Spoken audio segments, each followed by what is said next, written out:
Victor J. Stenger is a renowned experimental physicist and the author of the New York Times bestseller, God, the Failed Hypotheses. So I've been retired from research since 2000, since I left the University of Hawaii and moved to Colorado. And so I pretty much limited myself to my writing. I've written books and, of course, a few articles here and there that relate to the stuff in my books. But and I am, I still regard myself as one of the spokes people out there for the new atheism. Mm-hmm. And so I have several books, like the book called The New Atheism, and like God, the Folly of Faith, that have very little science in them. They're written from a scientist's perspective, but anybody could read them. Where I'm more interested in just developing the ideas of the new atheists, which is basically that against the notion that we should be trying to that we atheists should be trying to accommodate religion and work with religion. There's quite a split in the atheist community over that issue, where especially amongst working scientists today, the ones that I deal with in cosmology, for example, they still pretty much want to stay out of it. A few of them, like Sean Carroll and Larry Krauss, get the gloves on, but most of them don't want to have anything to do with arguing over religion. And certainly all the physicists I know have that attitude, again except Steve Weinberg.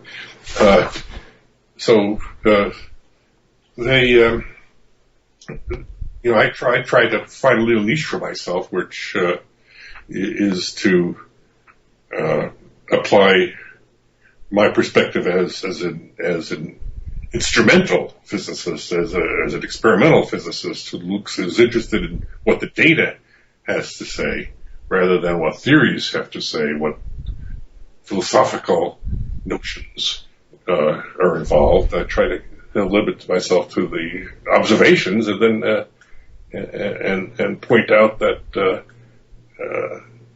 they disagree with the whole notion of there being a God of any sort, certainly a God that plays any major role in human life. That the evidence is strong enough now to conclude that such a God doesn't exist beyond a reasonable doubt, and not to just allow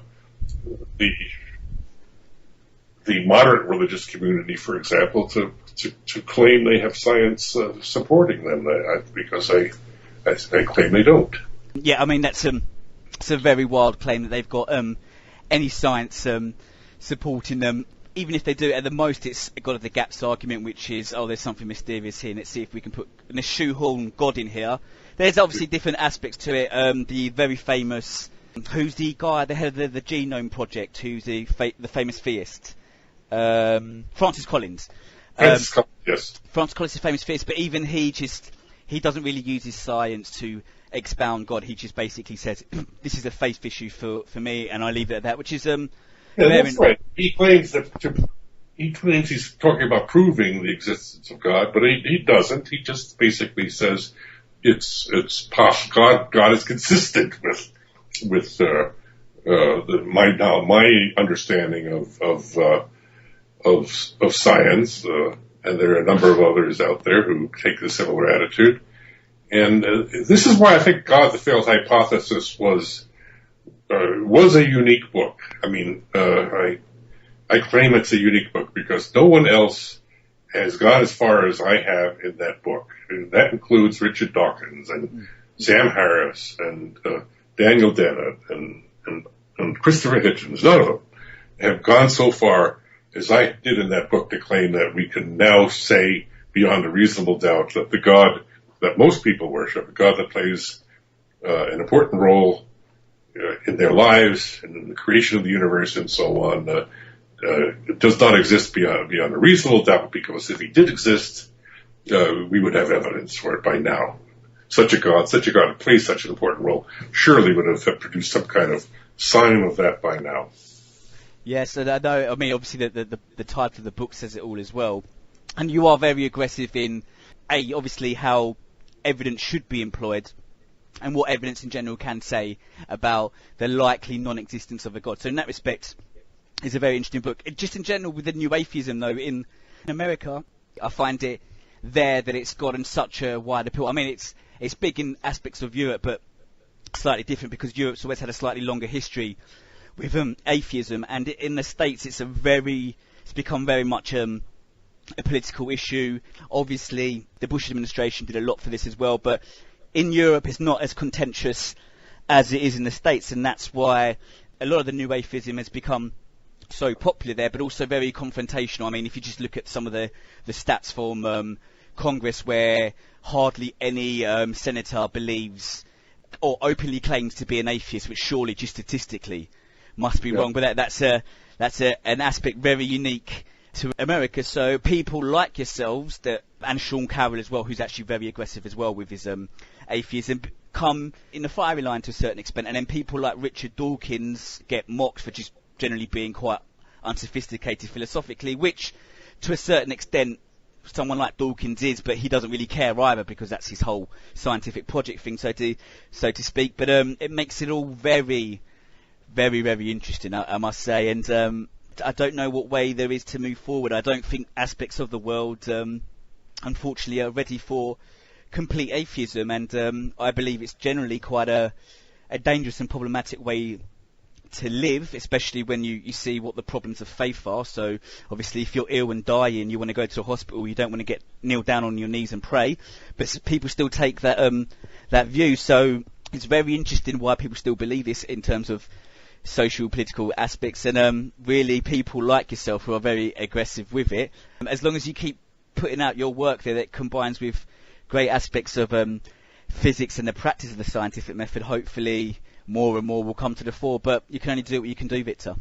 Could I just comment on that? By all means. Of the U.S. and Europe, there's an interesting situation where, and that is that while non-Muslim Europe has been falling away from religion very rapidly, the former Christians, you have a large Muslim population that's growing and growing. And I've been in Europe enough in recent years to be amazed by how you walk down the street and half of the people that are walking by, whether it's in London or in Brussels or wherever, are Muslims in their outfits. I don't know what the numbers are, but in the U.S., the Muslim population is negligible.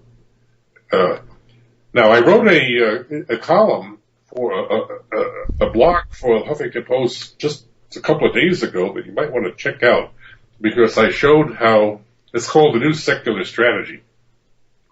And I showed how the demographics are changing in the U.S. I list a recent survey that lists the number of people who are non-affiliated with any religion. They're called nuns, by age group. And while the earliest generation, the so-called greatest generation that was in World War II and so on, 5% of them are non-religious. You go up to the recent millennials, the most recent group, and they're about 34% non-religious, and you just see a tremendous trend there away from not necessarily belief in the supernatural and some higher powers, but belief in organized religion. So I think there's a real tendency. Overall, there are now 20% of Americans who don't belong to any church. 20%. There are only 22% Catholics. There's almost as many as there are Catholics. And only Protestants. There are 48% Protestants. So that's the only group that's larger. The number of Jews, the number of Muslims, the number of Buddhists and Hindus are negligible, including Jews. There aren't that many Jews. There are 2% Jews and 2% Mormons. And that's the biggest other group besides the Protestants, Catholics, and non-affiliated. So So there's a definite trend in the U.S. happening now that I think might be countered in Europe with your growing population of Muslims.